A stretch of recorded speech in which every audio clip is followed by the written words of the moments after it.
उमस भरी गर्मी और हीट वेव से हर कोई परेशान है। तापमान 40 डिग्री से पार जा चुका है। भीषण गर्मी के चलते जनजीवन अस्त व्यस्त हो गया है। गर्मी का असर स्कूलों के पठन पाठन पर भी पड़ रहा है।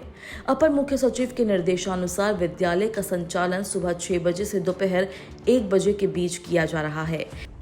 ऐसे में भीषण गर्मी की चपेट में आने से बच्चे, शिक्षक, सफाई कर्मी और रसोइया तक बेहोश हो रहे हैं। पूर्व बिहार, कोसी और सीमांचल के जिलों में बुधवार को भीषण गर्मी के चलते स्कूलों में 78 से ज्यादा छात्रों की तबीयत बिगड़ गई। कई बेहोश हो गए। इनके नाक से खून बहने लगा, उल्टियां होने लगी। खगड़िया में 2 विद्यालयों में आधा दर्जन विद्यार्थियों की तबीयत बिगड़ गई। यहां अगुवानी पंचायत के मध्य विद्यालय डुमरिया बुजुर्ग में 4 विद्यार्थियों की तबीयत बिगड़ गई, जबकि इसी पंचायत के मध्य विद्यालय अगुवानी 1 में 2 विद्यार्थियों की तबीयत खराब हुई। भागलपुर जिले के गोराडीह और शाहकुंड के 2 स्कूलों में 5 बच्चियों की तबीयत बिगड़ी। गोराडीह प्रखंड के उर्दू मध्य विद्यालय चकदारिया में प्रार्थना के समय सुबह 6:44 पर 4th कक्षा की छात्रा बेहोश हो गई। स्कूल में ही प्राथमिक उपचार किया गया। प्रधानाध्यापक ने बताया कि प्रार्थना के बाद जब परीक्षा शुरू हुई तो 3री कक्षा की 2 छात्राएं बेहोश हो गई। इस कारण परीक्षा के बाद छुट्टी दे दी गई।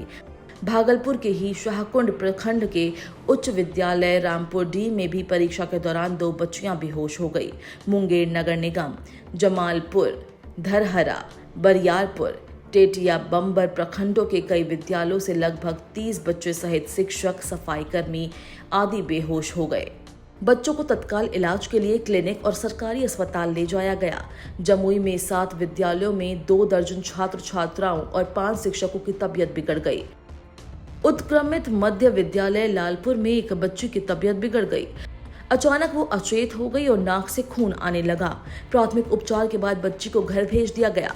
लखीसराय के हलसी प्रखंड के नवसृजित प्राथमिक विद्यालय गौरा में गर्मी के कारण 3 छात्राएं बेहोश होकर विद्यालय में गिर गई। शिक्षकों ने तीनों बच्चियों के चेहरे पर पानी का छींटा देकर होश में उनको लाया। सूचना पर स्वजन ने पहुंचकर बच्चियों का हाल चाल लिया और अपने साथ उनको ले गए। बांका में अलग अलग स्थानों पर 2 शिक्षिका, रसोइया और आधा दर्जन बच्चे स्कूल परिसर में अचेत हो गए। सभी को स्थानीय स्तर पर इलाज कराया गया। चादन प्रखंड के गोनोवारी प्राथमिक विद्यालय की शिक्षिका निर्जला कुमारी बेहोश हो गई। कटिहार में एक छात्र और छात्रा के साथ ही शिक्षक बेहोश हो गए।